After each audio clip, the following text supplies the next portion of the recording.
Hello, everyone. Welcome to another match in this Link to the Past Randomizer 2021 tournament. This is the second round, also known as the top 32. And we've got a game 3 here between asazas and cheamo.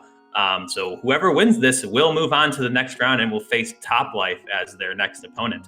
So asazas was able to take game 1, and obviously then cheamo was able to bounce back and win game 2. So should be a really nice race here. I'm joined in the commentary booth by Nihan Tiger. How you doing today, Nihan Tiger? Good morning, Dane. It's early morning for me, but this is a good way to kick off your Saturday morning with a game 3 between asazas and cheamo. So this will be pretty. I think this will be pretty good. You commentated game 2, so you definitely have some insights on how these two have performed. Yeah, I mean, it was just a couple of early routing divergences that kind of snowballed a little later. One thing of note was when I believe asazas was not able to get bombs in that escape, whereas cheamo did, which is a bit annoying. So hopefully for both the runners, you hope that they both get bombs today. Maybe we'll even get a bomb start. Well, yeah, we had that same situation pop up last night in the game 3 between Jet and Asder. They didn't get bombs until late. Uncle says he's just going out for a pack of smokes. That's foreboding.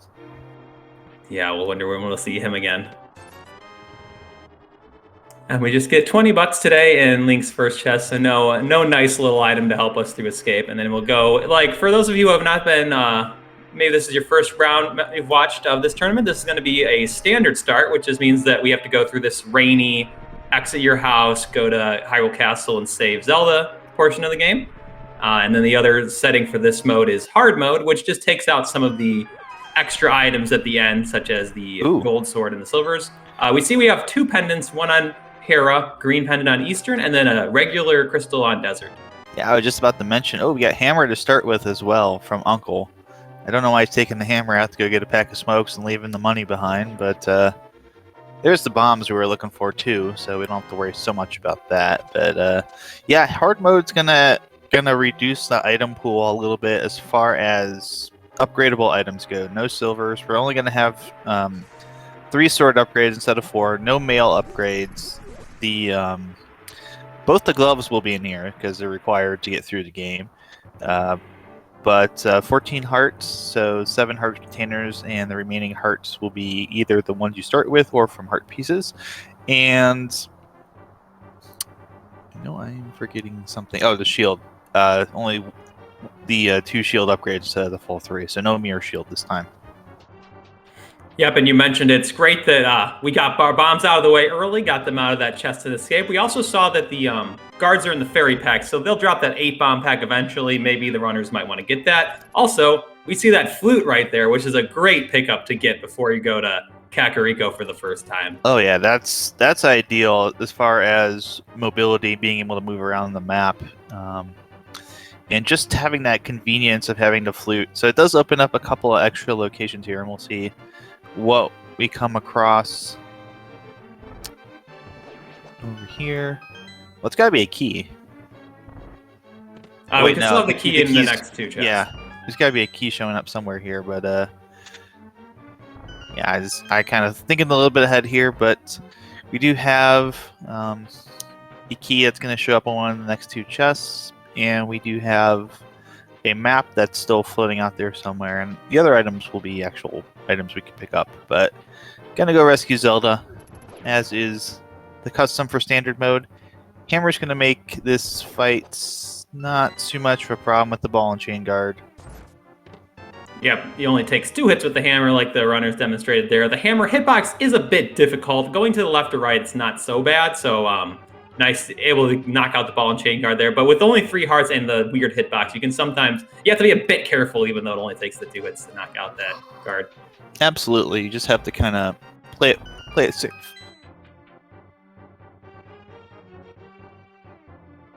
And yeah, the nice thing about that hammer, though, is it just knocks out the enemies so quickly. So you see both these runners getting through this escape sequence really quickly, especially since they already got bombs, so they don't really have to worry about farming any enemies.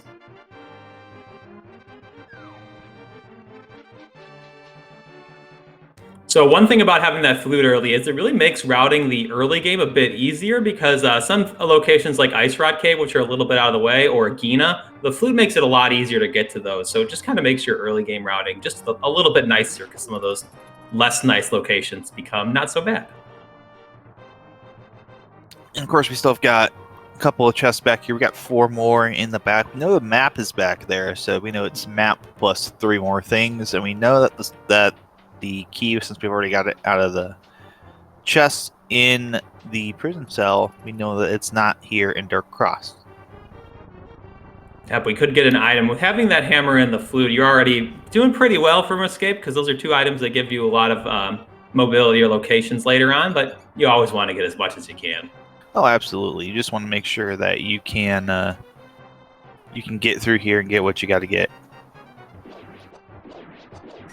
And looks like these runners are going to elect to beat up these snakes because we saw that 8 bomb pack for asazas, which they have enough bombs for back of escape, but if you get that 8 pack, now you suddenly have enough for like the entire early game. So since they knew that there was an 8 bomb drop pack in the guards or snakes, figured may as well go for it.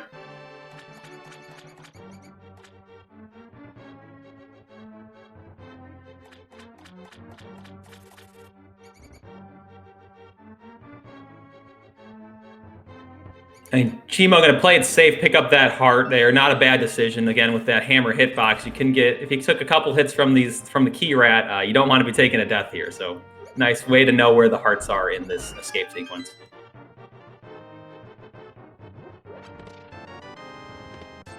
There's that map, big 20, and piece of heart. So nothing in the back, unfortunately, but we'll see. Yeah, it's always nice to check that, even if it is empty, just to make sure you have the peace of mind. Don't have to worry about going through the front of escape if both of your gloves are hiding. So it's always nice to still get those items. Yeah, I was going to say we will see a little bit of a difference in bomb count here. So we saw some divergence in how they actually exited that room. Cheamo deciding to go back out through the single bomb hole that had been made in the wall to save the bombs. And of course, Sanctuary chest, only 5 rupees, but Asazas having the full complement of bombs is able to just kind of go up and take the shorter route through the wall. Yep, cheamo only having the 3 bombs. You want to have at least 2 going into Kakariko because then you don't have to change your route. If you want to buy bombs, you can still do the top 2 bombable checks. So you'd really like to have at least 3 because then you can at least see all the items. The race game you might need a 4th one for, but you can still scout that out without a bomb. So definitely, even though you get to save the time going through that upper exit, you definitely don't want to do it if you don't have the 2 bombs. Whereas as says, you don't need 8 bombs, or you don't need 10 full bombs for all of a Kakariko. So you're more than happy to just use 1 to save a little bit of time. Yep, and we're getting arrows from that tree pole. So, and we also see our first green 20 of the day, which has to be an armor upgrade, and also our first sword. Yep. That will be a welcome sight. Yeah, just moving around the overworlds, you can get annoying enemies out of the way. And also, if you have to do any dark rooms, it's a lot easier when you can hold out that little sparkling sword in front of you to kind of locate yourself. Cheamo going to give us a look at the tier 1 tree pole, which is also 5 arrows. It's not that common that you see 2 tree poles have the same item, but that's what we got today. It's kind of weird, but not uncommon. It's happened before. I've seen it's fun when it happens too.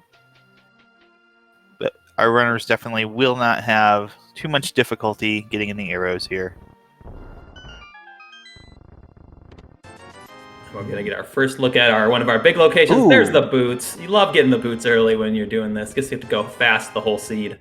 Well, I also think that kind of throws Bonk Rocks back in as an early check here that we might see Asazas and cheamo do. Yep, we got Bonk Rocks and also that Lumberjack Cave, which both the runners skipped. You want to check that too now that you got your boots. Yeah, not a bad decision to do that. But we'll see. That's normally you'll wait till you get a save and quit, some other reason to go up to the sanctuary area.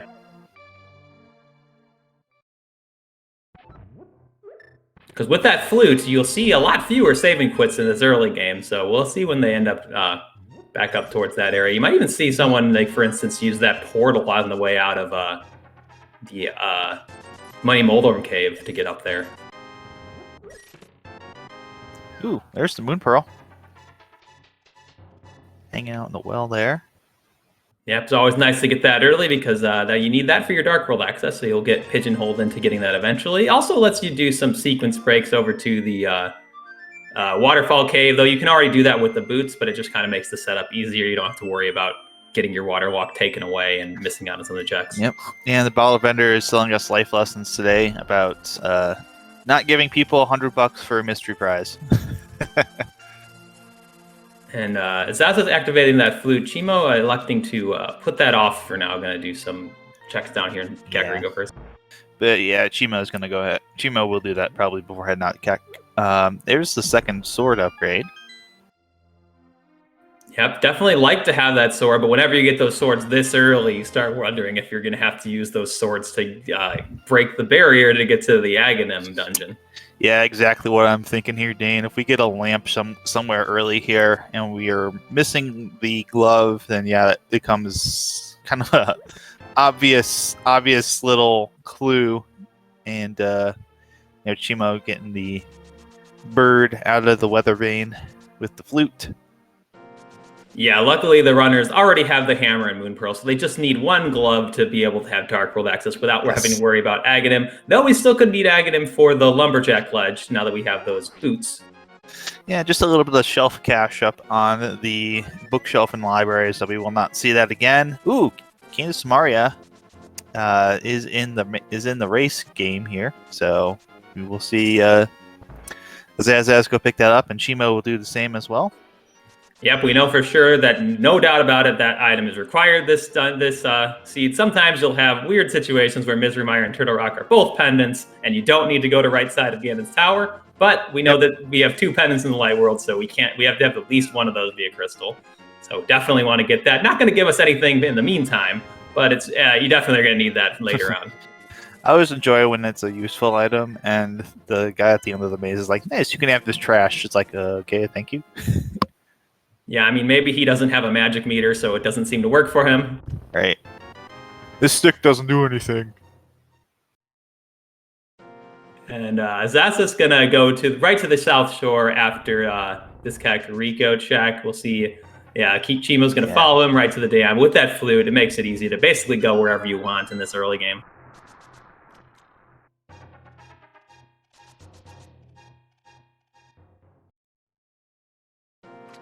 And just a big 20 hiding in the pond. So we'll see Mindy Moldorm Cave as the next play here, and likely go from there. Might see a fake flipper all the way up to Zora. Yeah, with the boots, it makes it a lot nicer of a play than normal, because then you can just run on the water over to the Zora's domain area, and it's just so quick. Having to be a little creative, taking out the mini Moldworms here to open up the door. What we got here? 5 in the back, and money, bombs, piece of heart, more money, more money. Well, that's kind of a bust. Yep, nothing over here in the mini Moldorm Cave. We'll have to wait to see if we get our Dark World access somewhere else. And it looks like Azazas is going to elect to flute out of here, like I was mentioning earlier, or even you can just get to Ice Rod Cave quicker from there. But you can get to Ice Rod Cave basically whenever you want with this flute here. Yep. And it looks like Cheamo is going to do the exact same thing. Oh, wait, no, actually going to go to 6. A little bit of divergence here. Going to check the ledge and see that it's trash, and get Nagina check here. Ice Rod Cave just turns out to be a big 50, so hashtag not worth. Yep, and Elizaz is also not going to go to the Zora area, not having enough money to pay off the big fish. Makes a lot of sense to delay that fake flipper, because you can always just get right back there, set up your water walk again. Ooh, bottle. That's actually kind of interesting. If Sick Kid has something here, and we're going to see Bonk Rocks from Azaz, as mentioned previously. Yep, Cheamo going to follow, because you really like to save and quit out of Agina, so going to combo that there. I was going to say right now that if Sick Kid's got something for the bottle turn-in, that kind of becomes relevant of checking Agina early. Yeah, because a lot of times when you have, like, you finish out all of Kakariko and you go back just for Sick Kid, you normally will put that out for quite a while. With the flute, though, these runners will both be able to get to it relatively quickly if they choose to. Yeah, with the flute. It's just a big 50 up on the lumberjack ledge, so not a required item hanging out there. Yeah, we still got a decent amount of overworld checks before we will have to worry about doing Aghanim for our light world, our dark world access, but we won't have to do it to get that 50.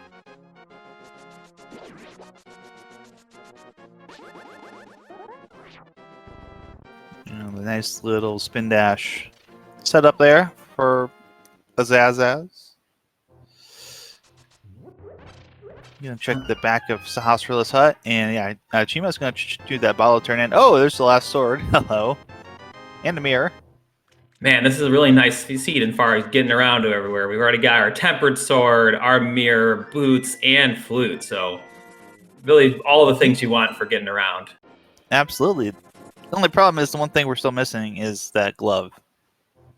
Yeah, I still got to get our dark world access. Yeah, but Azaz is Cheamo unfortunately taking a death there from the mean old crabs. Yeah, we know Ice Rod Cave isn't anything. If he really wants to go back there, luckily that flute will make it quick. But yeah, you've seen some runs where those crabs, they can decide runs sometimes if there's a crucial item in Ice Rod Cave, and Cheamo's not even going to take that risk. Just go right back over, give those crabs a lesson. Meanwhile, Azaz is going up to the mountain. Old man's only got some bombs there. We'll be able to do a little checkerino here and go up into Hera, because we do have Mirror Moon Pearl, so that is open. Hera is a pendant, and we might be able to get locked out of it, so we'll see how much we get in here, because we don't have a fire source. And there's our second green 20, but that could even be our fourth sword at this point. It's a shield there on the inside. Yeah, I probably won't see our runners be picking up that shield. Yep. Yeah, but Hera might be a sneak a peek here. Oh, there we go. 5-6 crystals are at Pod Turtle Rock. The other pendant is Thieves Town. Yeah, you never really like to see pendant Thieves Town here, so I'm sure Zas is not happy to see that one, because Thieves Town requires very few items to beat, just needing something to take out blind, and you need the hammer to get one of the checks. But so you like to go in there, but when it's a pendant, it's like, okay, how far do I go in? Ooh, there's a big key, so we will be able to go upstairs, but we might not be. We don't know if there's an item in the downstairs yet. Yeah, and where these runners are with regards to what they can beat, definitely we'll probably see them both go climb up and try to get both items. We see the first one's a heart container in the lower level, but they kind of you really need to get something to give you something towards Dark World access, either that lamp or the gloves. Because we're really down to just Eastern Palace, I believe, after these Tower of Hera checks. Absolutely. And with Eastern Palace being a pendant, you're not as concerned about going there without a bow, but it's also the green pendant, so you're a little more concerned than you would be if it's just a normal pendant. I think you're kind of concerned about... Ooh, there's the second item, so we know that it's time to dip out. Oh, and Chad also pointing out we can get over to East Death Mountain with that hammer, which is really nice. Ooh, yeah. Interesting. Zazaz is not going to do that. He's going to go check Agina cave here. Which we saw earlier has got the bottle in it, so that will probably send him over to Sick Kid as well shortly after this. Yep, and that Bombos medallion we got, since we don't even have the fire rod, it could be useful for 3 dungeons. Perhaps could be Misery Mire or Turtle Rock Access, or it could be our way into Ice Palace.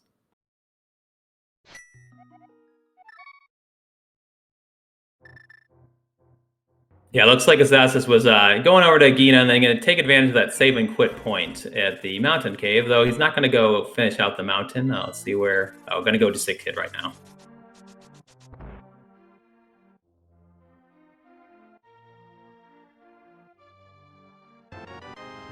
So yeah, the biggest checks we have got left is that Paradox Cave, Spiral Cave over on East Death Mountain. We also have the 3 items in Eastern Palace. Looks like Azazas is going to go over to the Eastern Palace area, so we'll get a look at both of them most likely if Cheamo continues to the East Death Mountain after this. Yep. I was kind of a little bit surprised that Asazas decided to nope out of doing East Death Mountain and just goes over to do Agina Sick Kid Eastern Palace here. Usually you'd want to kind of have a clear that of those chests that are on the right side here. We're going to see cheamo go ahead and do what we thought we were going to see from Asazas here, which is going to be probably Spiral Cave. I'll get a check actually of the floating island first, then Spiral Cave, and then Paradox Cave, and then maybe a save and quit or a flute out after that to Eastern Palace. Ooh, flips. Yep, that gives us our Zora area fully in logic, and also we're going to need that for Swamp Palace at some point, and also technically Ice Palace, but we tend to skip those flipper requirements for Ice Palace if needed. Got a boot on one foot and a flipper on the other right now.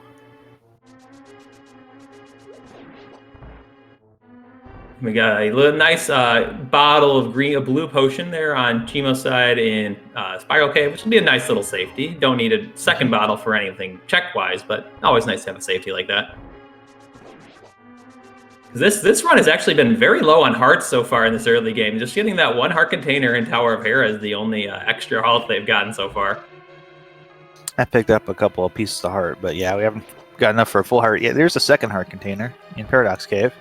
Yeah, and we just saw our third green 20 of the game, which means all 4 swords were in the first 20 minutes of this game, because that's all we could have seen with all 3 of those green 20s.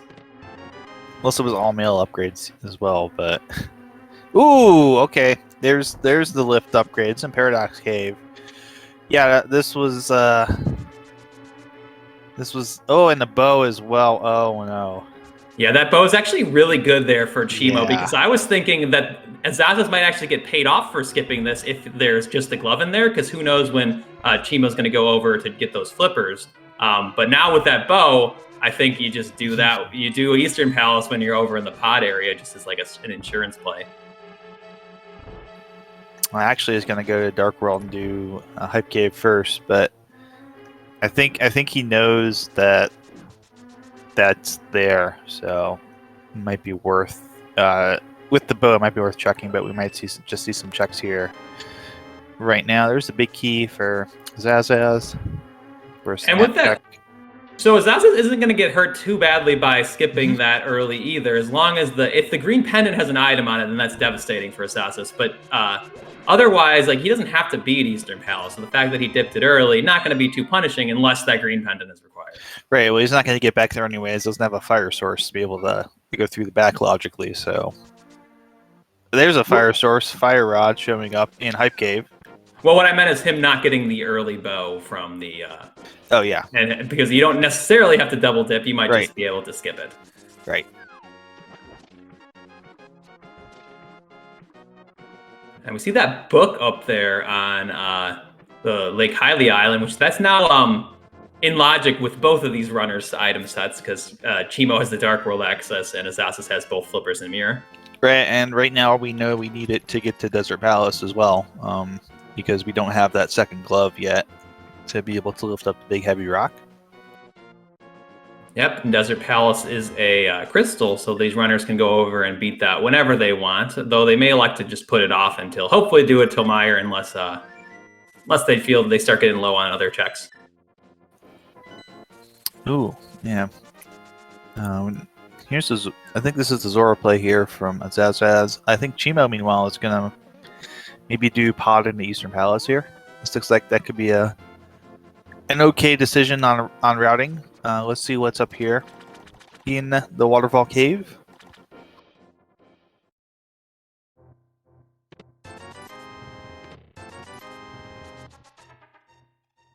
Nothing good in the Waterfall Cave today.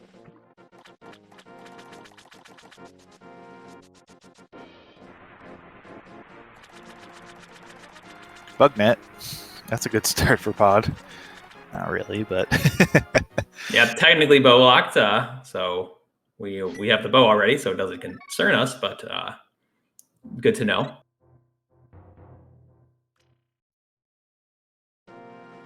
It looks like Asazas is going to go follow in what cheamo did earlier, go get that glove out of Paradox Cave, and then we'll see where he likes to go from there. Because he's got options, though. I think Hype Cave to Pod is going to be his best one as well.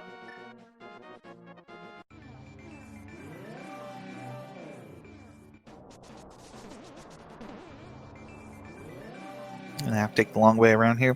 Now, I think I don't know how technically Azazas is gonna feel upon going into Paradox Cave. Might feel a little bit like dope. I should have checked this earlier, but you know, at this level with the runners that we have in this round of 32, most of them are they're not gonna get too shook by finding something that they skipped over earlier, like a couple minutes late.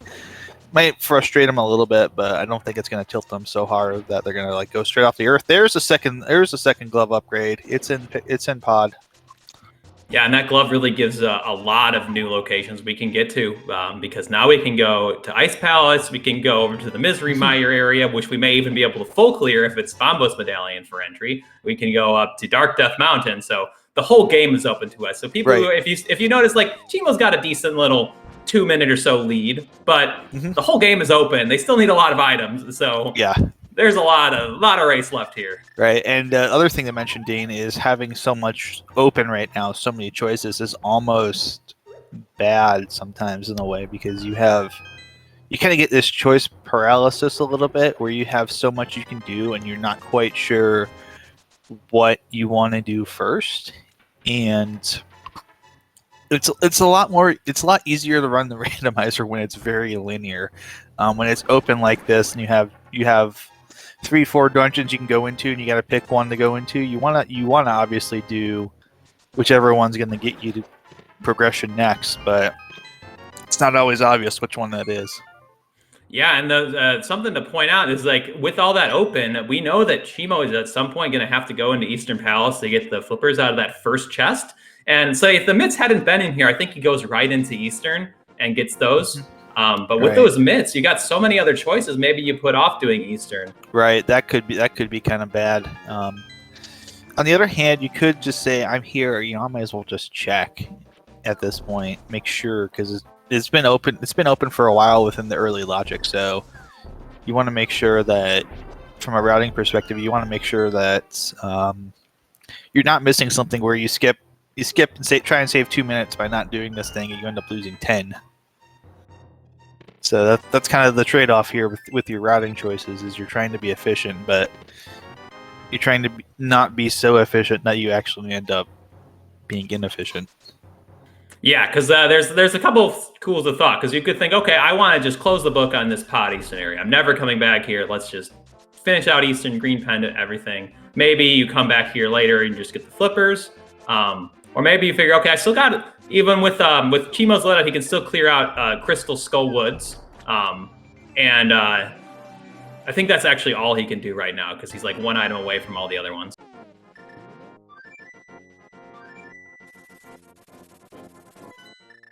And we saw Zaz is elected to pick up that book that he saw earlier, now having all the items needed to pick that up. And also going to take a little bit of divergence here, not go to Palace of Darkness first, going to go to Skullwoods, which makes a lot of sense, because you can clear out this crystal up here, and there's some overworld to get.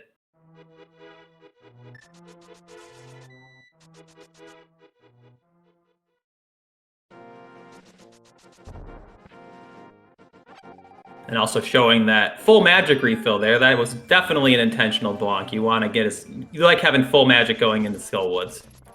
Absolutely. Kind of becomes a question of where do you go now for Azazas, obviously choosing Skullwoods, but you've got options available here, and meanwhile Cheamo with the fire source, it's going to be a little bit less of a pain in the butt to deal with the turtle room here. This is, I think, one of the hardest dark rooms. The two hardest dark rooms for me are that turtle room in Pod and the very first dark room in Misery Mire, where you have to throw the block on the switch, because it's so fidgety. You have to have it just precisely right. Yeah, luckily that Fire Rod makes that one a lot easier. Also, Palace of Darkness had a lot of hearts here, which makes this Helmasaur fight a lot safer. He does 2 hearts of damage with all of his attacks. So if you were to come in here with 5 hearts or 6 hearts, it can be a bit tricky sometimes. But with the the 8 that he's got now, you're feeling a lot safer. That you are. I think it's going to be not too much hassle here, and the cheamo takes him down. All the explosions.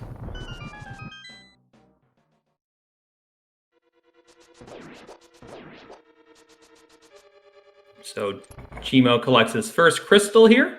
Azasa's going to be pretty close behind, going to clear out Skullwood's back to front here. And now for cheamo, also going to be a situation. What's the next play? Let's see what we got. I got the mirror, so yeah, I think that's the smart call. Oh wait, no, going to flute out. Oh, ooh, okay. Yep, we'll see how late. We don't even know. Maybe that if the hookshot's in a really annoying location, you perhaps are not tempted to go into Hookless Swamp, and your opponent does. Who knows? It's still, and that's the thing about Rando. You never know if maybe an early, sometimes missing an item early can actually help. So yeah, that's true. Go. It's not definitely not, you know, obviously game over or anything like that for cheamo, but you just kind of one of those things. There's Quake. It's kind of one of those things where you're just hoping, okay, do you make that decision to not do? Well, I'm actually going to open up Mr. Meyer as well. Yeah, we can full clear this dungeon. Yep. So yeah, normally when you get early Meyer like this, it's an awful Meyer with just like fighter sword and maybe a bow if you're lucky. But they already have the tempered sword and the bow, so it won't even be a particularly bad Mr. Meyer. Yeah, as I was going to mention earlier, just kind of making these early gambles and hoping that whatever you've decided is not going to come back and bite you in the end.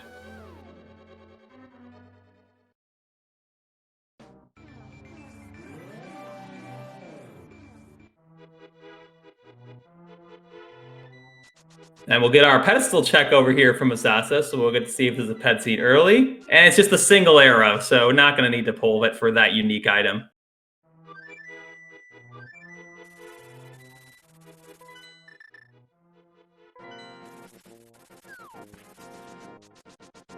And looks like Asazas is going to clear out Desert here. So we've got a completely different route with regards to Crystal Dungeons that we can clear. And that's kind of what happens when you've got these sort of really open seeds where you can, if you go the right places, you can go basically anywhere you want.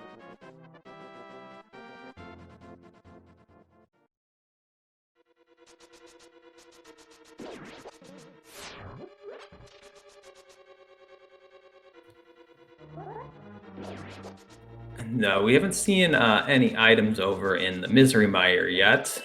No, we haven't really seen that yet, so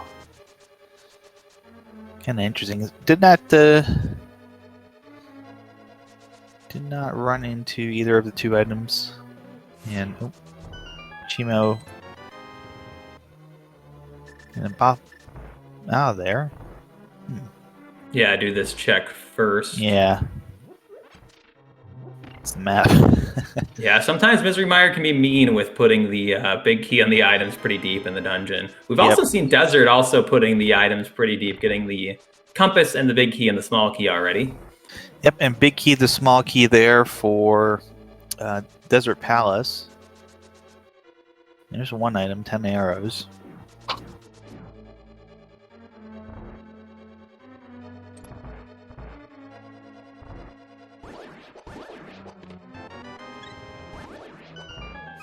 Yeah, another heart hanging out in Desert Palace. And we'll see if this is our last item or if it's going to be on Land Molas today. And there's our last item. Yes, indeed. But it's good to get that money. So if Asazas ever goes over to the Catfish area, we'll be able to get his sort of orphaned Zora check out of the way when he does that.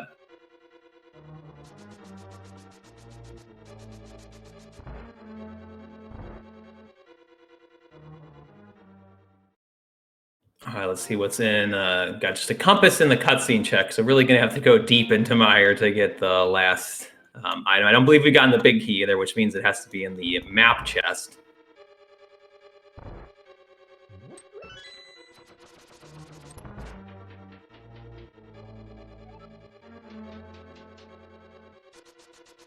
Yeah, I think map chest, big key, followed by still having to go to the big chest is like the worst way when you have to out Mire.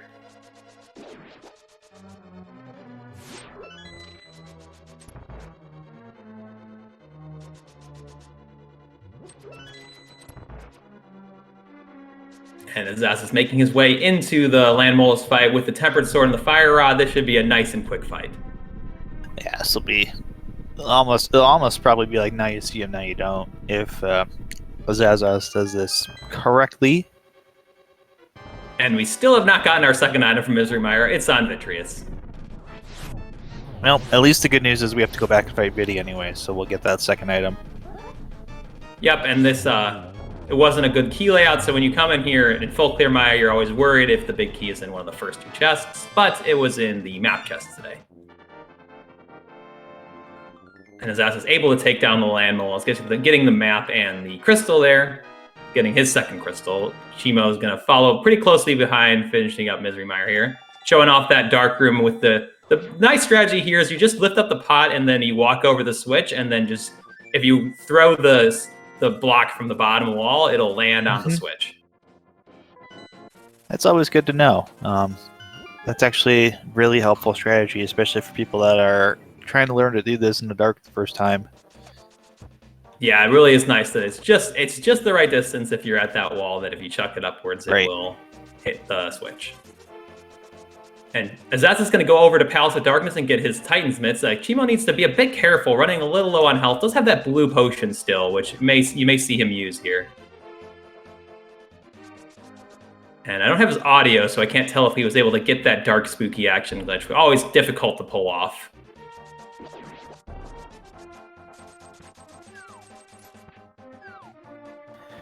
I'm going to guess no, because he just bombed the wall to go through and flip the switch, so... Yeah, good try, though. Yeah. It can be a little fussy. Yeah, he sees that blue goo right there, which will be very helpful. Still not going to be an easy Vitreous fight, because he doesn't have any invincibility items, but we'll make use of that in this fight.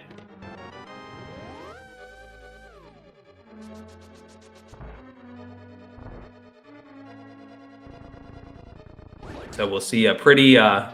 going to use that bow, because even with this low of health, you're even worse than you are with the NMG strategy, so you don't have as much health, but going to still go for it, and doing a pretty nice job.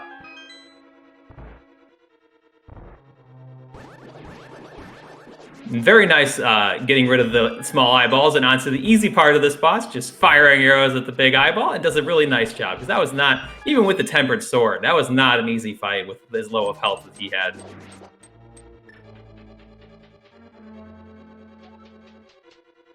He's going to pick up the crystal here, so that's out of the way. I imagine we'll see probably a play straight into Desert Palace for Cheamo here. Already got that mirror out, so that seems to make sense. You can do this. You can do both dungeons. Why not do both dungeons? Yep, just close the book on the Desert Palace area, go over, finish Desert, go to Checkerboard Cave, and just never have to come back here. Yep.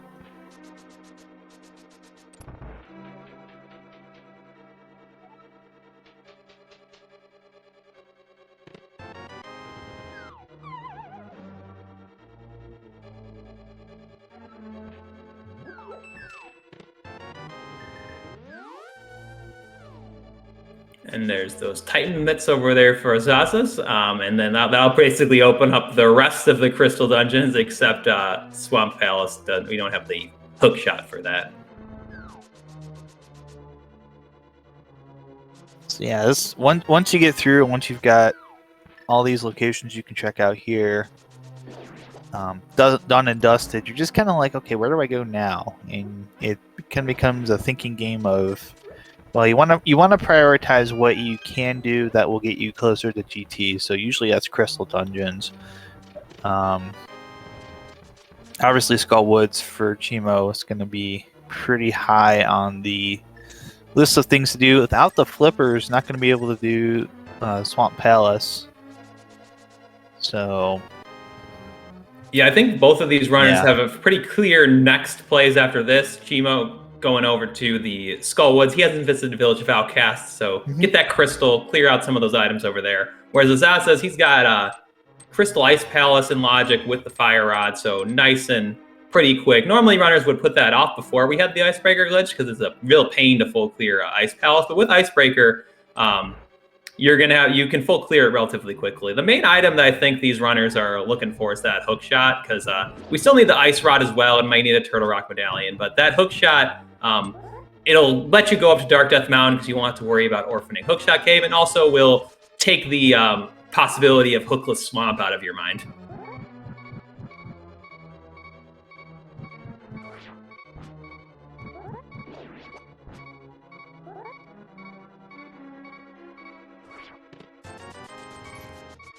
Getting the annoying beeping as well from Zaz's side of things. But it's going to make it through the Dark Maze safely. And then getting that looks like that was Sanctuary. Oh, no, it wasn't. Not Sanctuary Heart. I saw it refill 2 hearts, but just the one. Yep. I don't blame you. It was a little tricky to see there for a moment. I'm going to go over to the back of Palace of Darkness here, collect the crystal, and meanwhile, Cheamo collected the crystal from Desert Palace, and we'll see if he does elect to go over to that Village of Outcasts area to finish Skullwoods now.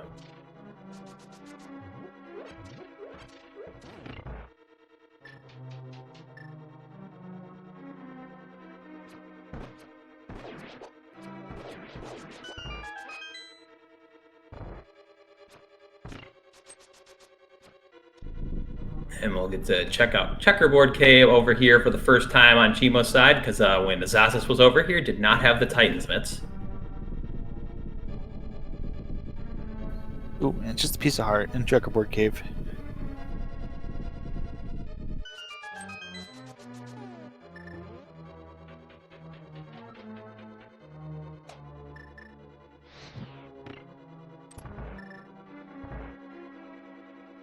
Zas is making through his way through the dark rooms of Pod. Just like earlier, that fire rod is going to be a great help in this room. Though it doesn't look like he even needs to use it. Zaz is a pretty experienced no major glitches runner, so just using the no major glitches strategy there and able to pull off that room in the dark, which is not an easy feat.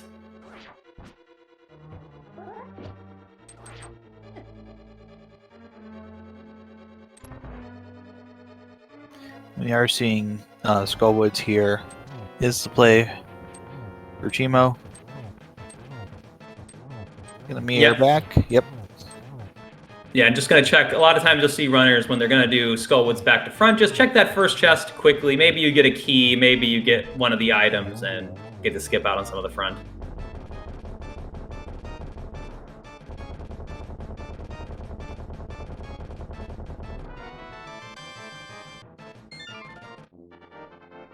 And Zas is able to get his 3rd crystal here from the Palace of Darkness. Yep. So we're pretty even on crystals right now for the moment.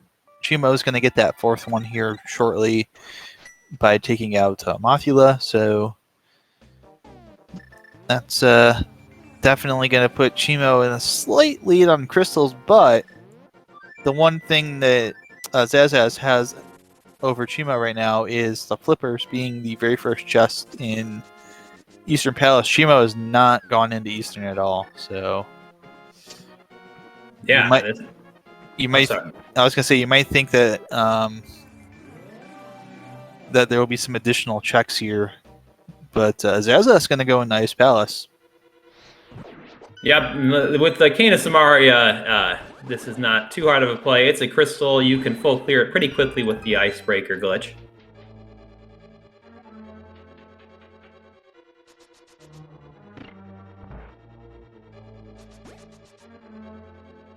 And Cheamo going for that double hit with the boots on Mothula. And I'm not sure if he got it or if he got sword beamed, but definitely a very quick moth fight there.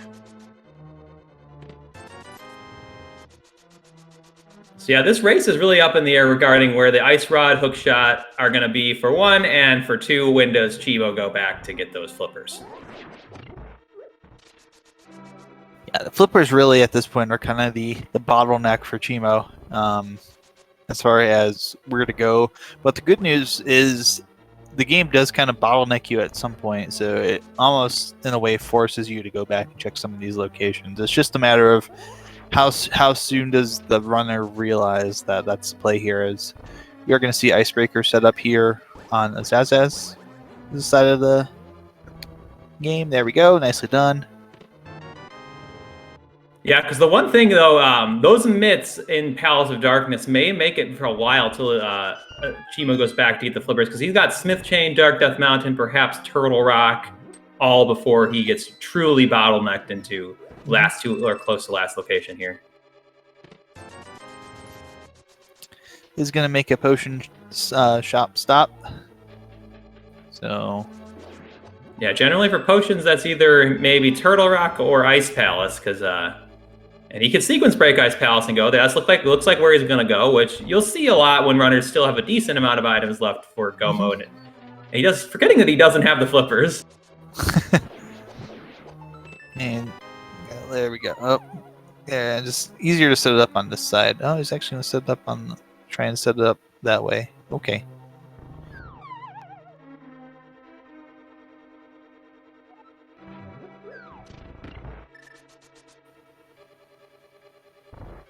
He's gonna do.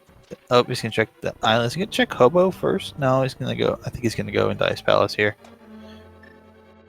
Yeah, we're looking for a couple items. Hookshot being one, and Ice Rod being the other one.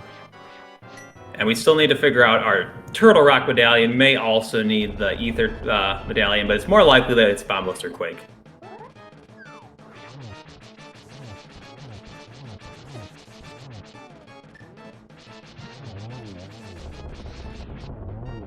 And asazas able to get rid of Cold Stare really quickly. Nice fight there.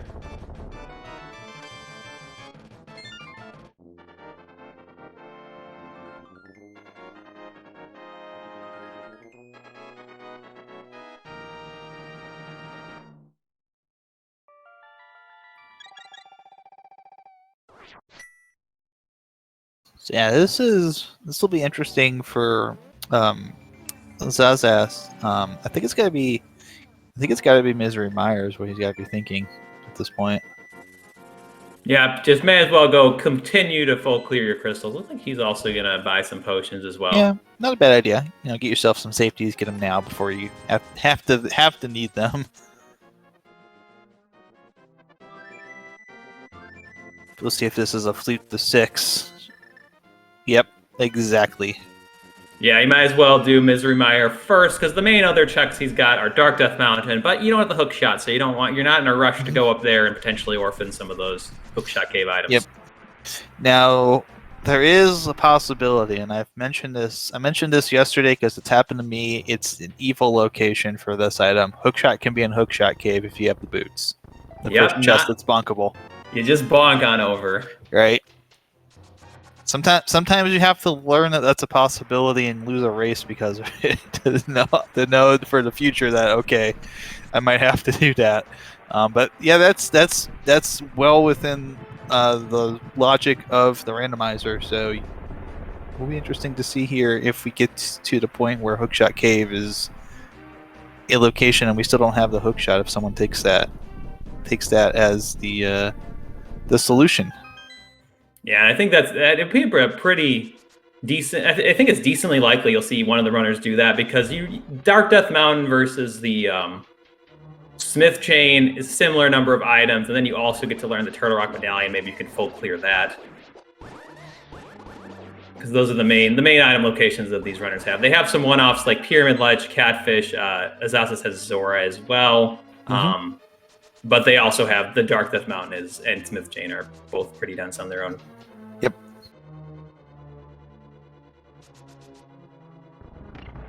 And with the Smith Chain, neither of these runners, I believe, have done. I actually don't even know if these runners have done Stumpy or Digging Game. Yeah, we have not seen Stumpy or Digging Game. You can get a pretty big Smith Chain because they didn't do the K45 either or Bombo's tablet. Raging Reynolds in chat saying cook on Catfish again. Nah, that happened last night. I think I'd probably just fall out of my chair if that happened again. That was last night's match between Jet and Aster that happened. So it's possible. It's totally possible, but I don't know the odds of it actually being back to back like this.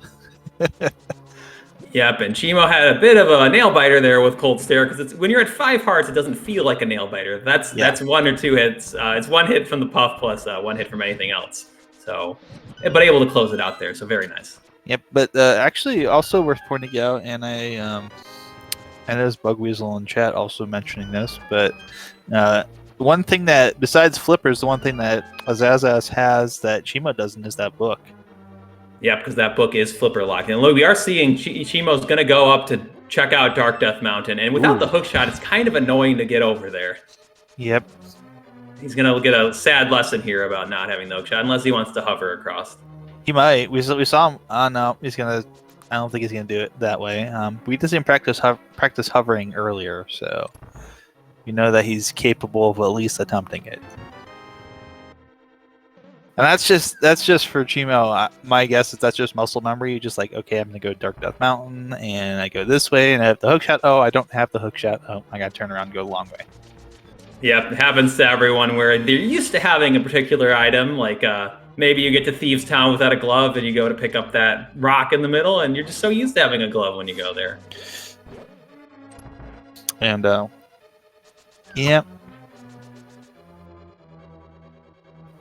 Oh, also, Chad is mentioning to do the hover for that bridge on Death Mountain. You do need a bit fairy in a bottle, so is actually, yeah, he's gonna do Dark Death Mountain checks and open up this portal. So we will see in just a moment what the Turtle Rock requirements are.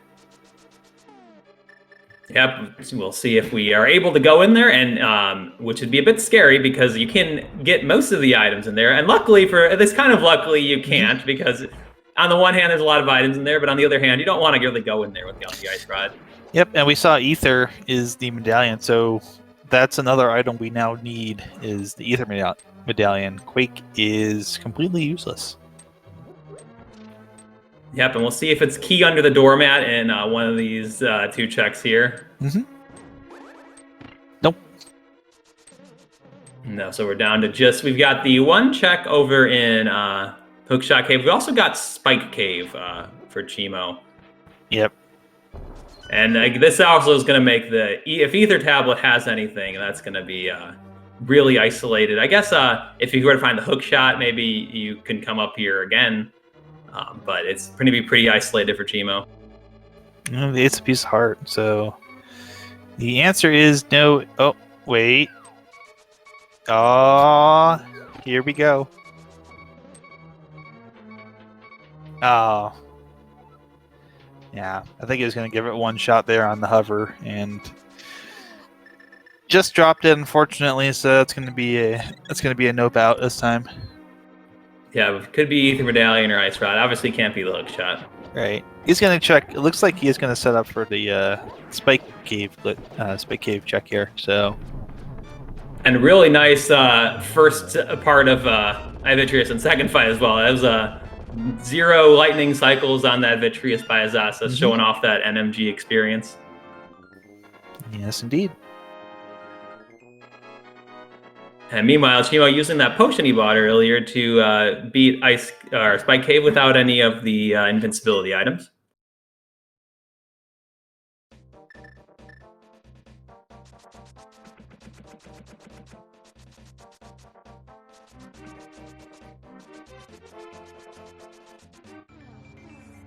In Checkerboard Cave, we know it's junk, but Asazas doesn't know that yet.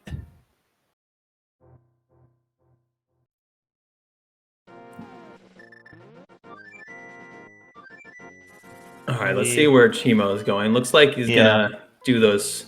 Ooh, no. Bomb check. I think it's Turtle Rock is our other 5/6. Yeah. So perhaps he mismarked it on the map. Yeah, I think might have been a mismark on his end, or just a misremember. But yeah, Stumpy now. Stumpy Digging Game probably will be the decisions here. Yep, you can do, and then you can do the Smith Chain afterwards as well. And with that Ether Medallion being required, the odds of one of the either Ice Rod or Ether Medallion being somewhere in the overworld down here are pretty likely. It's not likely that they're both in either Hookshot Cave or Turtle Rock. Well, obviously Ether can't be in Turtle Rock, but the Ice Rod or Hookshot could. Yep. Shovel showed up though in the chess game, and that's not a bad spot to get the shovel. Right. Here's a big key right off the bat. Stumpy's got a big 20.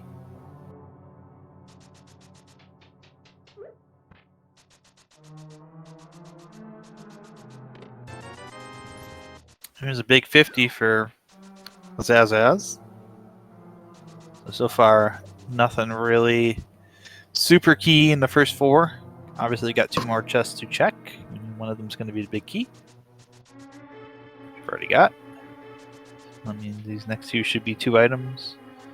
Hopefully, useful items. Nope, there's the map. Not useful. Yeah, we'll see if Azasa selects to go deeper into Thieves Town or is just going to leave. Looks like he's just going to leave with that pretty empty front of Thieves. And they got the small key as well, so that was going to be, I think, 3 items still in the back. Oh, and yeah, we're going to have a actually not cross-dimensional, but maybe a high 5 here shortly between these 2.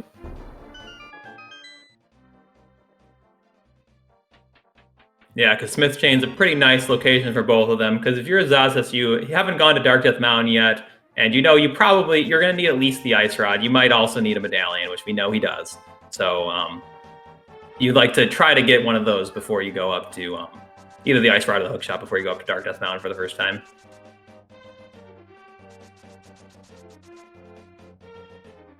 Well, we're going to return our Smith friend to his rightful place, so he may continue to craft fine artisan breads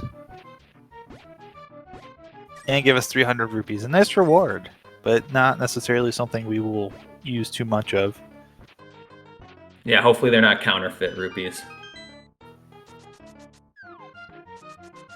And we'll see what's on the purple chest. Really, this Village of Outcasts area has been a complete bust so far. The only trackable item we've gotten so far is that shovel, and we don't know what that turns in. Azazas will do that when he does the Stumpy check.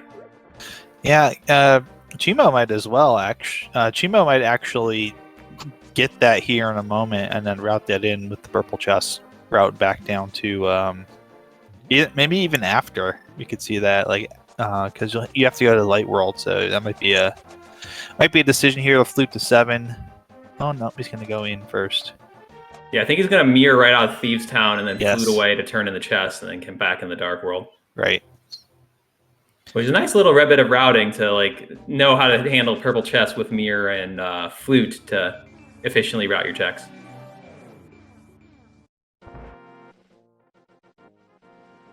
Yeah, first 4 check is not uncommon here, even when it's a pendant, because you never know what's hanging out here.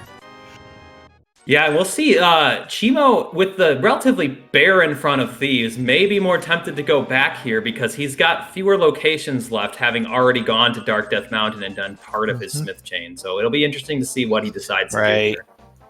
You gotta wonder too, has Cheamo forgot about Eastern Palace being? He's gonna mirror back out and hop out, so that'll be good for him. But has Cheamo at all forgotten about? And chat pointing out that if you pick up blind, you will lose your purple chest, which is a good thing to know here.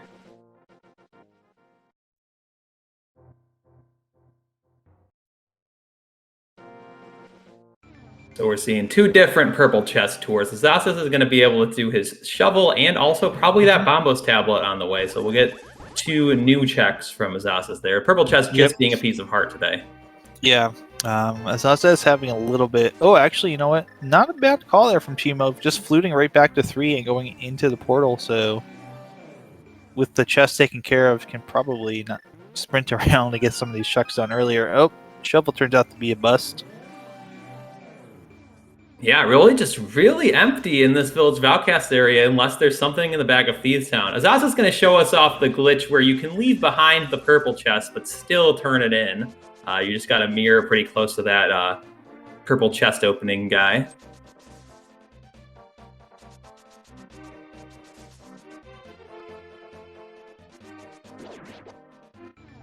Oh, Cheamo forgetting about C-shaped house here. There we go. Nicely done there with the purple chest mirror.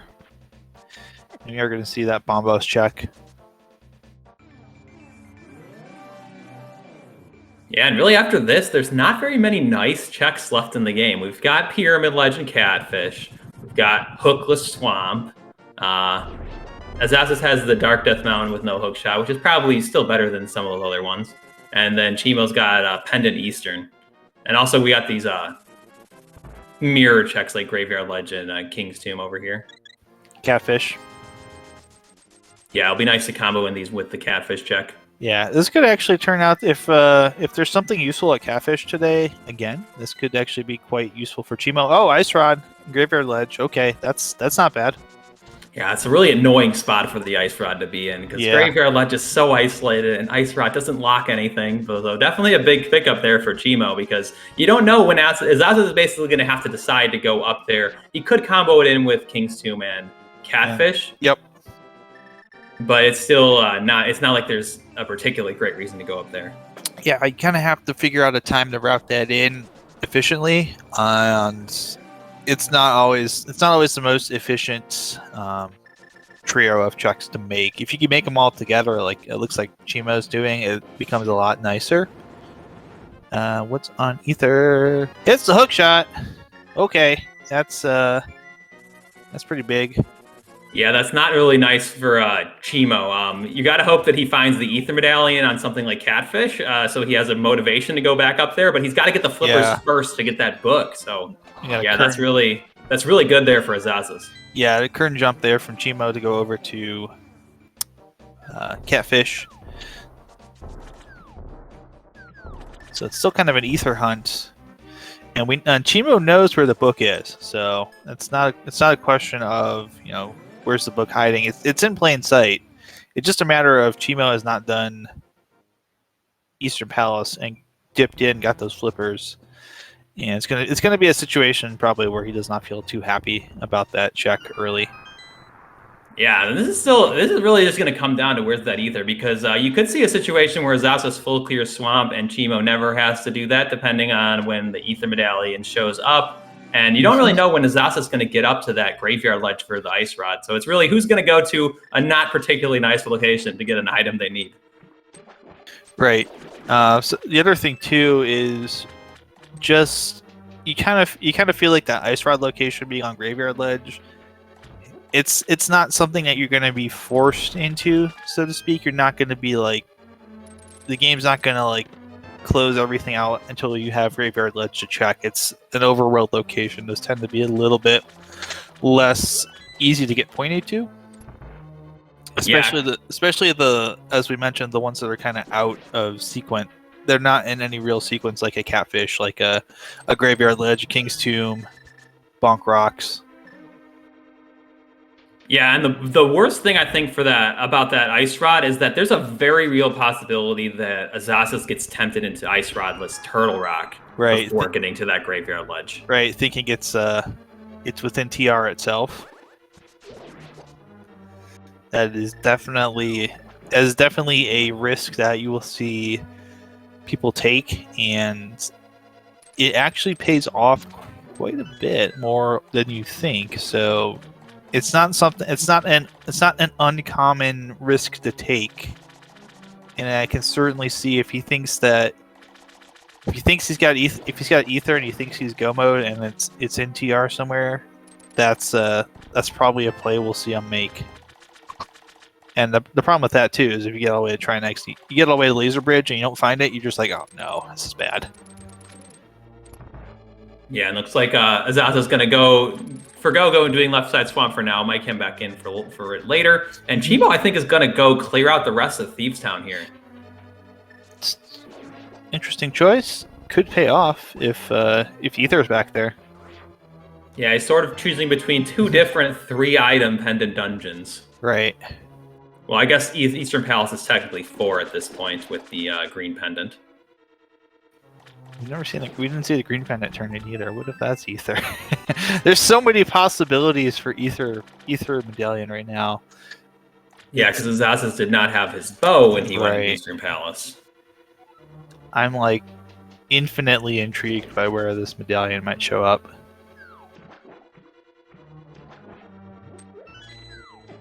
Yeah, and I'm just trying to think, where could the medallion be that would have cheamo get the book before going to Turtle Rock.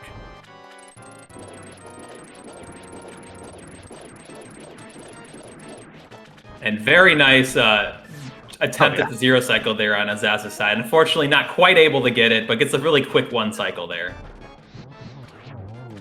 But gets the quick kill, so nice Argus fight there by Azazas. Really, like I said, he's a good NMG runner and able to show it here. Gets the lamp there, and please somebody keep track of the logic to how what we've gotten out of logic with that lamp being all the way in there. This logic seems sad. I feel like this logic is just like pure troll at this point.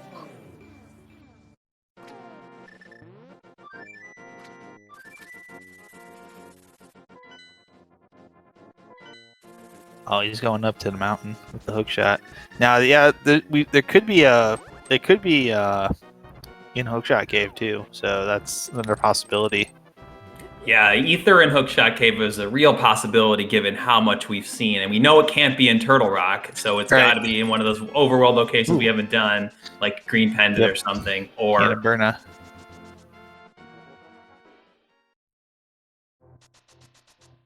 I feel like that's probably, I think for Azazas, that's probably the worst place it could be, because you're looking at, you're looking at having to, you're looking at thinking, okay, well, Ether's up here. Wonder if Ice Rod's hanging out inside Turtle Rock, and now I've got Ether. I can go inside. I might as well go do it. Yeah, I think Ether being in Hookshot Cave would actually be really good for cheamo, because that's one of the few situations where he would have to get that book before he can go into Turtle Rock. And whereas it would also probably lure Azazas into doing Ice Rodless Turtle Rock. Right. Because, you're up here. If you get the entrance to Turtle Rock, it's just the right play to go into Turtle Rock, even without the Ice Rod, because oftentimes, like you mentioned, the Ice Rod could be there, or it could be the Hookshot in there. Though I guess he has the Hookshot, right? So it's not as big for him. But with just the one item, it could be in the Turtle Rock. And maybe if not, you could still save your portal, perhaps. Though we know that with Graveyard Ledge, that's one of the locations. No portal saving for that. Nice blind fight from cheamo as well. And yeah, we're going into Hookshot Cave. We know it's in the first one. We know it's just a piece of heart. We haven't seen the other 3 chests, though. So this will be a piece of heart. And there's 3 more chests to check here. 100 rupees. And with cheamo going up here to Skullwoods, I wonder if he's setting up the water walk. Oh, it is there. Okay. Yep. And either being under the map, so Azaza's probably going to go into Turtle Rock here. So I think this is anyone's race again now, because cheamo's still got it. He's going to get forced to those flippers, I think, before Azazas gets forced to the right Ice Rod. Yeah, I think that's probably going to be the case here, because what cheamo's going to have is the flippers. I don't know if we see flippers. Do we see the play to get the book? Because that's going to be the big thing. That's really, once he's got flippers, that's the thing that's going to be holding cheamo back, is not having that book to get the hook shot. Yeah, so I think that if Ether Medallion had been anywhere else, I think it would be really hard to imagine cheamo getting that book before he goes up to the mountain to do Turtle Rock. But with the fact that he's not going to get the hook shot, so he might. The worst case scenario, I think, for cheamo is he does Hookless Swamp before getting that book, but he's going to get forced to that book. He doesn't have that much left in the overworld. He's got like the Zora area and Hobo. Yeah, so for Azazas, this was the worst case scenario, which he doesn't know this is the worst case scenario, going into Turtle Rock, doing a full clear, and then realizing that your Ice Rod is not in this dungeon. It is in another castle.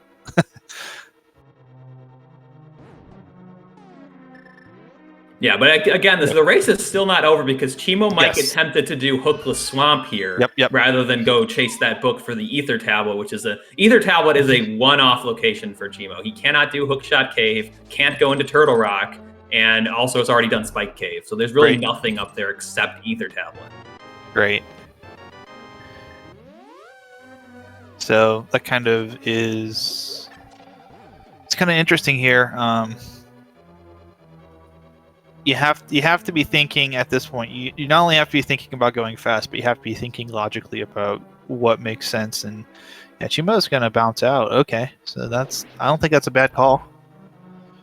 Where's the flute gonna be too? It's going to 4. I think the hook-shotless swamp is going to be the decision that Cheamo makes here. Yeah, I mean, he would have to go over here to get the Lake Hylia Island Right. anyway, but you That gotta too. imagine there's more chests in Swamp. There's only the 2 locations with the book, and one of them's not too bad. No, actually, maybe he's going to go grab the book. Yeah, it looks like that's where he's headed. That's much better than I thought would be here. Yeah, he's getting the book. Okay, good. Yeah, I think you do Bombos. Good for Cheamo fans, yes. I think you'll do Bombos tablet first, because that's right over here. It's just Ether tablet. I think you still are going to do Hookless Swamp before climbing the mountain, all the way up the mountain, just for the 1 check. Yep. And also going to do the Hobo over here, which I think Cheamo may have done more of the Zora area, because he did fake Flipper over to Ice Pals. I can't remember how much he did over here, but I know he did not do Hobo. Yep. So yeah, we're in no mode. For those who are wondering, where are we at race-wise? We're in no mode. We know where everything is, but our runners don't, and they're missing the important items. Hookshot Cave has ether. Hookshot is on the ether tablet, so go figure. Go figure there. The items are essentially backwards there, if you want to believe that. He's gonna go check. Yeah, that's cool. You got Hookshot on Ether and Hookshot Cave. Yep. No, Hookshot Cave is not where the Hookshot lives. It's the cave where you use the Hookshot. Right. That's true, but kind of a little bit of symmetry there. Yeah, and we're gonna see. So this race is just really gonna come down to who gets to their not nice location first, with that Ether tablet being a really isolated one-off for Cheamo. Graveyard Lodge is always just an awful location to get to, but it's not necessarily a one-off. But when you're thinking about saving your portal, it really is a one-off, because you really got a hard commit to that one. Yep.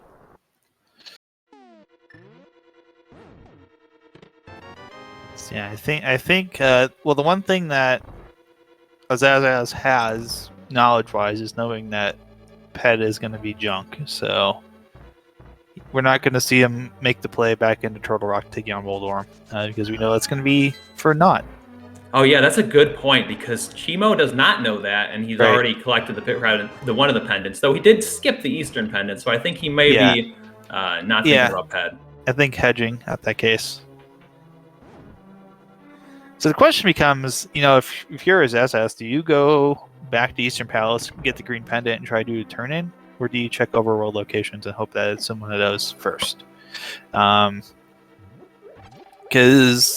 there's arguments for and against that. The argument against going to Eastern is that it's more you can check more stuff doing overworld checks. But the argument for it is, well, you might have to check 10 locations in overworld, or you can just go get your green pendant, do your turn in, and that's a heck of a lot quicker than doing multiple overworld checks that you still have to do.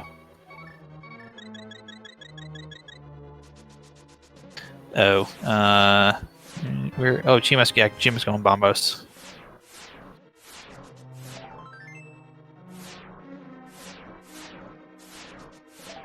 And Laser Bridge got some heart pieces, a key, and we'll see what the last item is. It's the 10 bomb 10 pack. bombs. He's gonna bomb on out of here and just venture to somewhere else. Yep, and we'll see how the portal saving is.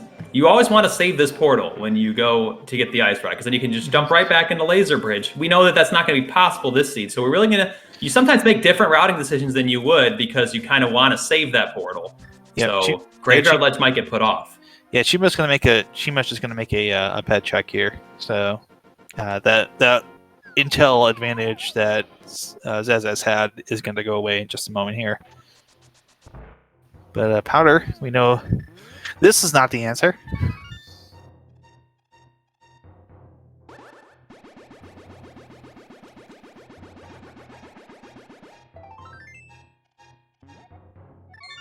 We're almost at full complement of hearts there for Azazaz. And looks like cheamo is going to not get baited into Hookless Swamp. Going to go up to Ether Tablet and get the Hookshot. Yep. You have to think, if you're Azaz, you have to think that... oh, he's doing these overroll checks first, so... Yeah, and seeing the King's Tomb here is really telling me that he's really wants to save that portal, and probably because normally he would combo this in with Graveyard Legend Catfish, but you're probably going to want to try to. I don't think he's done Pyramid Ledge yet, and Catfish. He'll probably want to do those and try to save the portal. Yes. Yeah, cheamo's going to pick up Hookshot here in just a moment, so that will open up Swamp Palace. And gonna, I assume, flute out and go do that.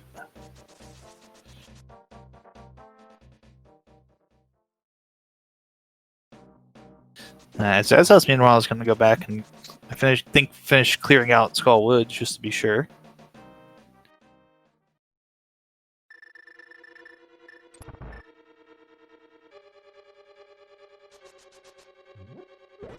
Yeah, so I think this race is really just going to come down to when does Azaz got a couple minutes to get that ice rod out of Graveyard Ledge.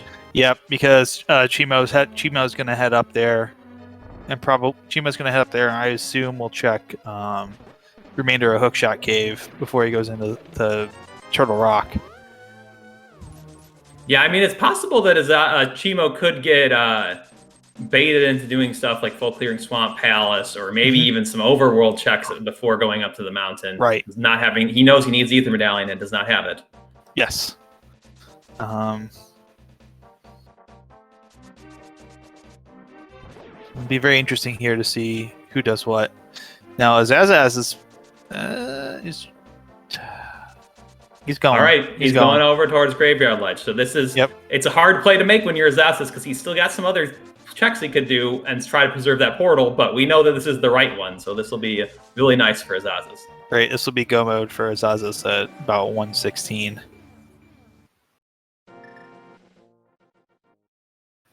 And they'll just leave him with Turtle Rock to complete. He's cleared most of the dungeon out, so he's just got to go back in.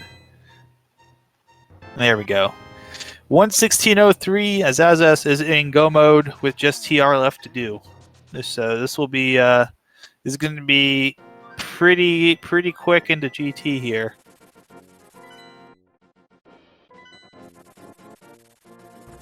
Yeah, and if cheamo ends up if cheamo were to skip the left side of Swamp and go right up to the mountain, he could still put it where he could still make there could still be plays where he could make to get back. But I think if he ends up full clearing Swamp or does any extra overworld, it's going to be really hard for him to catch up.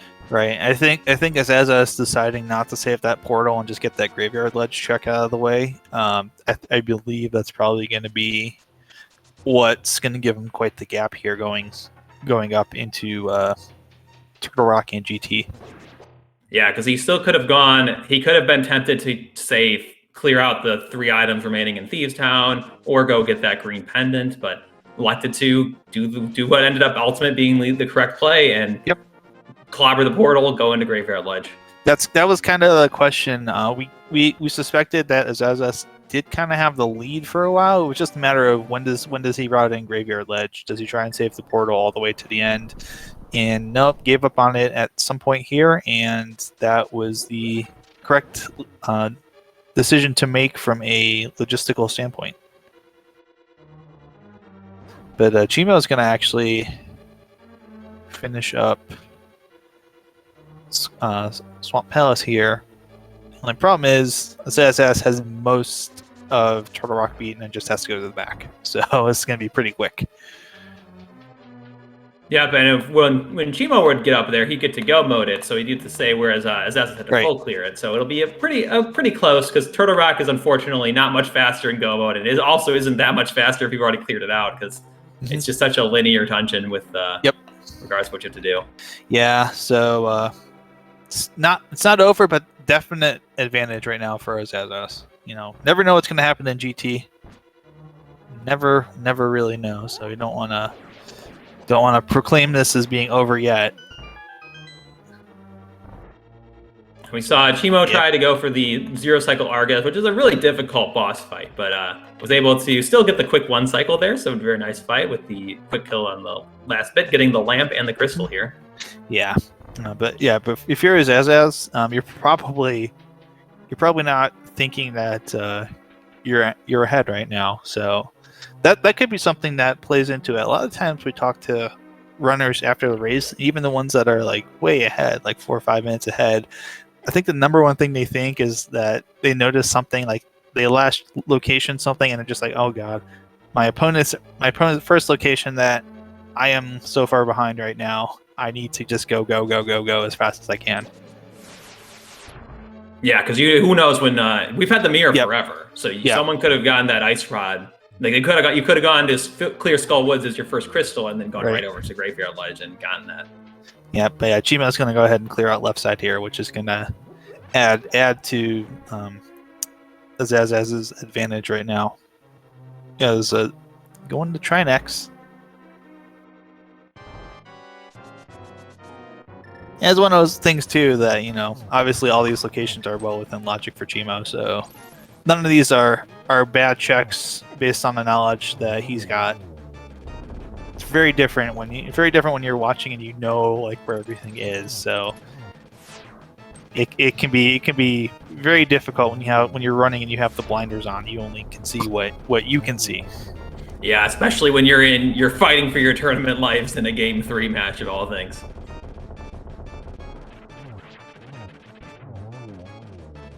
Zazas gets the quick kill there on the main head, so we'll be collecting his 7th crystal. So what happens normally on this chat when we got 7 crystals? Well, normally we start putting in numbers because we have a bot that does the nice thing of playing our GT big key guessing game. Now the bot's broken, so we can't actually get you points, but still, feel free to go ahead and throw the numbers in the chat here. Because we'll still play along. We'll play the home version of the game here. So just a number between 1 and 22, where that big key is going to be within the bottom floors of GT. And I'm going to say 21 because I think it's going to be pretty far trolly and deep within the dungeon, but not tile room. I'm going with number 14. 15, yeah. 15 is what I like to guess a lot because it kind of turns out, for no other reason, I don't know why, but it just seems to be the location it ends up a lot of times, no matter which way you check. It ends up to be like 14, 15, 16, somewhere in there. But here we go. Not going to take any more guesses now. And number 1 is rupees. Number 2 is bombs. And we're going to nope out and go left side because we don't have any keys to open up the right.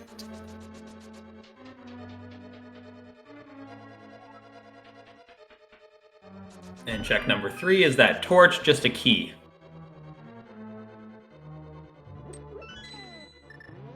So cheamo's gonna go up to the mount, get his go mode here relatively shortly as well.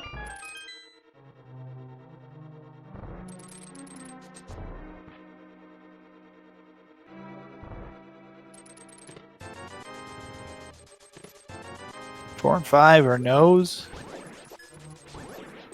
We got here number 6. Number 6! 6 is the answer.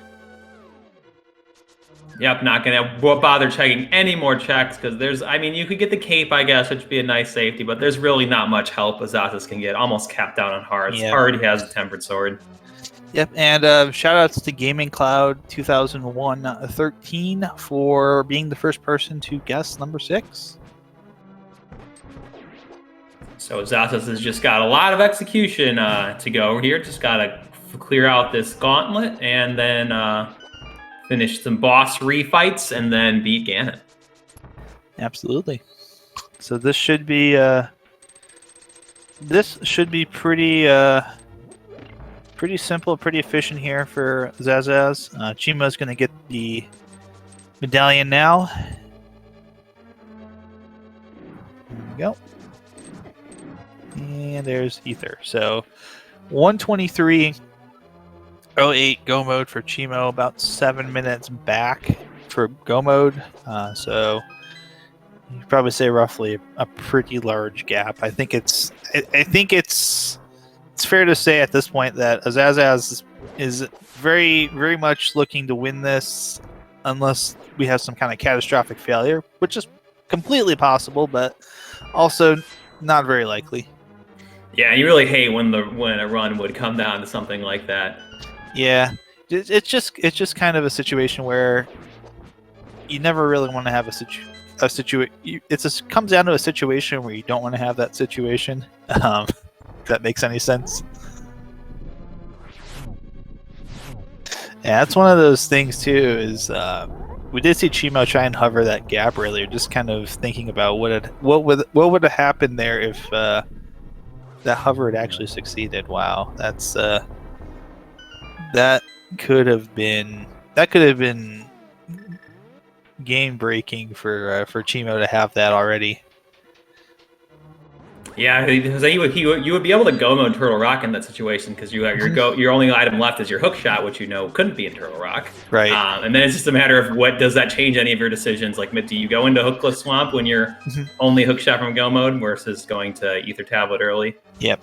So really, it's really the big decider is the thing that we've been talking about all match here. The flippers being first chest in Eastern Palace, and when each of our runners went in and got it. Just Asazas having that check a lot earlier opened up a lot more and got him a bit closer to having Go Mode versus Cheamo, who put it off for quite a while, choosing to check some of the other locations first, and unfortunately just didn't quite work out so well when it turns out that you need the flippers to get the book and book to get to Hookshot up on top of the mountain. Yeah, because once you got into the Dark World in this seed, if you had picked up those flippers, then it's pretty straightforward. You just go and clear out all your dungeons. The stumbling blocks are that Ether Tablet Hookshot and the Graveyard Ledge Ice Run, because pretty much none of the rest of the overworld didn't really have anything for our runners. Right. So yeah, it's just very interesting looking back in hindsight, but it's one of those things that I don't think those early flippers we would have suspected that. It would have been such a big deal as Asazas makes quick work of Moldorm 2. We're going to play some mathematics and geometry here in just a moment in the Aga 2 fight.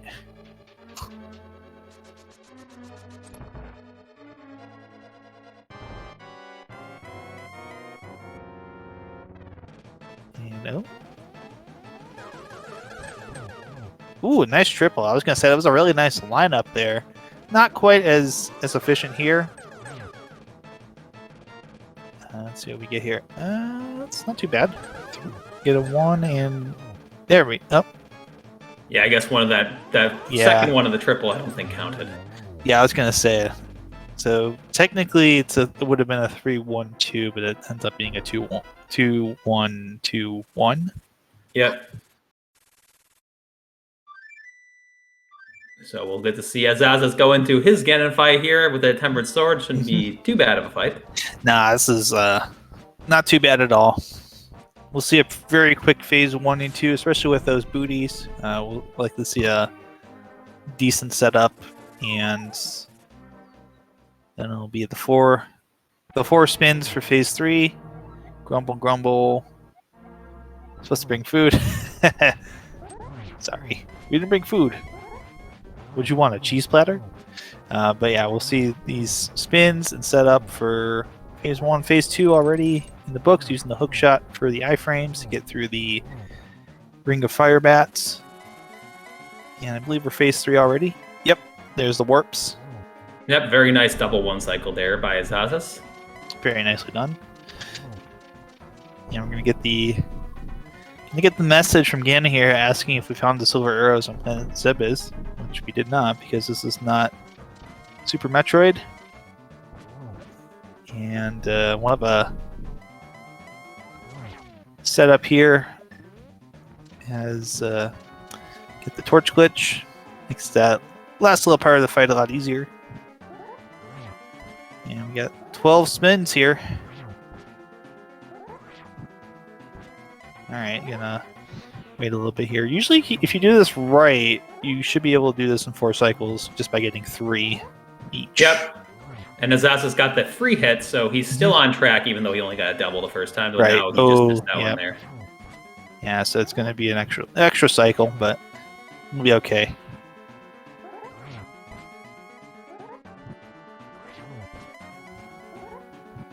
Very close to being done here.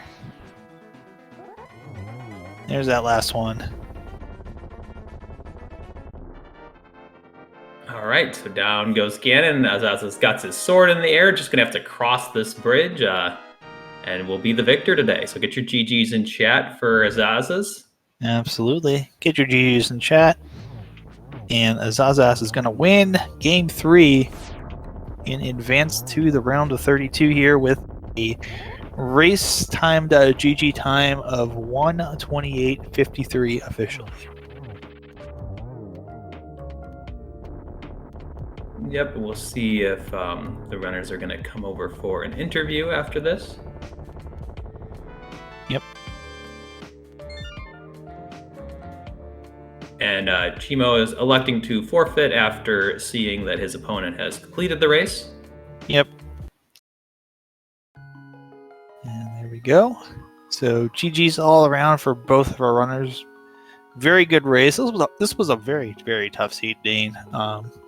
A lot of things that you're looking at logically that you have to kind of think about, you know, how you route everything in here. There were a lot of kind of awkward checks, I guess you can say, but yeah, it was pretty interesting. All right, and looks like we got both of our runners going to join us. They're both in the waiting room right now. We'll get them in here in just a moment.